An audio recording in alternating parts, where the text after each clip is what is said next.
Ya, halo guys, kali ini kita akan membahas cara dan pola perawatan ikan Pleurodama ya, atau biasa disebut orang ikan toman kembang nih, atau ikan toman batik.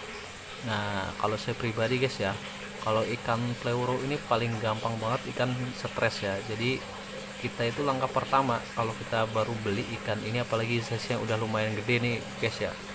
Ini udah kurang lebih sejengkal lah guys ya. Ini jadi kalau awal beli itu kita langsung sediain akuarium itu yang daun ketapangnya banyak guys. Itu fungsinya buat apa? Buat dia ngumpet. Kalau lebih baik lagi sih airnya itu jangan tinggi-tinggi guys ya. Itu airnya kurang lebih sejengkal lah, sejengkal dari tangan kita, atau lebih baik lagi tiga, kalau enggak tiga kali, tiga empat kalinya lah dari ukuran badan dia, kalau gitu guys. Dan satu lagi hal lagi guys, jangan lupa kasih tank net ya. Kalau saya pribadi sih tank netnya itu paling cocok itu ikan betok. Kenapa ikan betok? Karena ikan betok itu kebal, biarpun dia dihajar dihantam juga masih tetap bertahan, masih hidup. Kadang dia juga mau ngelawan guys kalau sama ikan gabus. Kenapa nggak ikan emas atau ikan kapiat kayak itu ya guys, itu rawan guys. Yang ada ikan tank net kalian itu yang akan mati. Dan kenapa harus dikasih tank net guys? Karena ikan ini gampang banget stres. Kalau nggak ada temennya itu bisa jadi sehari itu bisa kali apa, bisa puluhan kali dia ikan ini lompat ke atas terus guys. Jadi kasihan kan, ikan udah stres dia lompat lompat terus, tambah makin stres. Yang ada kepalanya dia ini udah makin luka guys. Nah, ini ikan rawatan saya udah kurang lebih hampir 1 bulan lah guys. Ini ikan udah mulai aktif nih di minggu ketiga.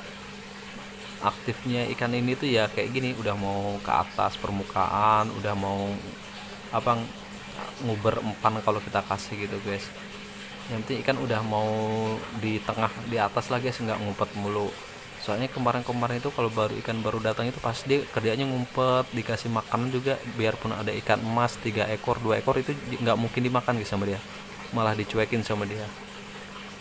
Nah, makanya itu kalau saya pribadi ikan baru datang yang pertama kita harus siapin tanknya. Kedua itu air kalau bisa jangan tinggi-tinggi, sejengkal lah, kurang lebih sejengkal tangan kalian. Dan jangan lupa daun ketapangnya itu banyakin guys, itu fungsinya buat ngumpet. Jangan lupa ini ikan betoknya nih, ikan betok seukuran dia atau kecil dikit nggak apa-apa lah, yang penting ikannya nggak mungkin kemakan sama ikan pleuronya ini guys. Itu fungsinya buat terapi biar ikannya itu ada mental lagi. Mental gimana ya, soalnya ikan drop nih, ikan drop nggak ada mental, mental hilang. Jadi kita kasih ikan, kalau di burung bahasanya untulan. Jadi ini untulannya nih, biar ikan ini dihajar diuber, jadi ikannya itu nggak diem aja. Nah, ikannya kalau udah mau gerak itu otomatis 50% kemungkinan itu mau makan. Kalau udah mau makan itu udah bersyukur banget guys. Itu udah mau makan udah bersyukur banget. Next 2 hari 3 hari kemudian coba kasih makan lagi. Kalau masih belum mau makan udah biarin, nggak apa-apa, kemungkinan itu ikan masih stres dan perlu adaptasi lebih lagi. Dan kalau bisa itu kanan kiri belakang itu kalau bisa di sekat. Kalau nggak pakai ini guys ya, pakai apa namanya, backgroundnya boleh gelap boleh hitam boleh, yang penting yang kelihatan sama kita itu sisi depannya aja, biar ikannya nggak terlalu tambah stres guys. Nah, kalau semua hal itu udah dilakuin, udah cukup sabar aja. Dan jangan lupa kasih cacing. Itu cacing fungsinya buat apa namanya, penyembuhan dia, atau luka dalam atau luka luar kayak ini kan guys nih. Ini pas saya beli ada 2 guys, ini satunya saya taruh tank atas ya. Nah, ini berantem di wadahnya itu, entah kenapa sellernya nggak dijadiin 2 ikannya, malah dijadiin 1. Jadi ya inilah babak belur, ekornya robek sebelahnya, yang satunya grepes-grepes ekornya.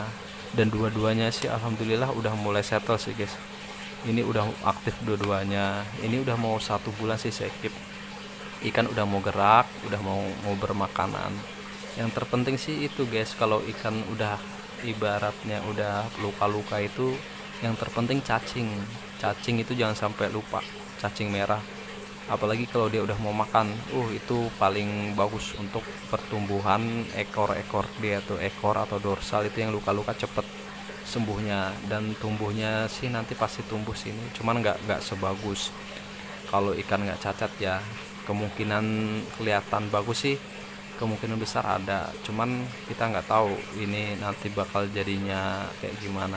Yang terpenting ikan udah settle, udah mau makan, udah beranilah sama tangan, biarpun belum galak ya. Yang penting ikan di gini ini dideketin sama tangan ini udah mau nyamperin guys.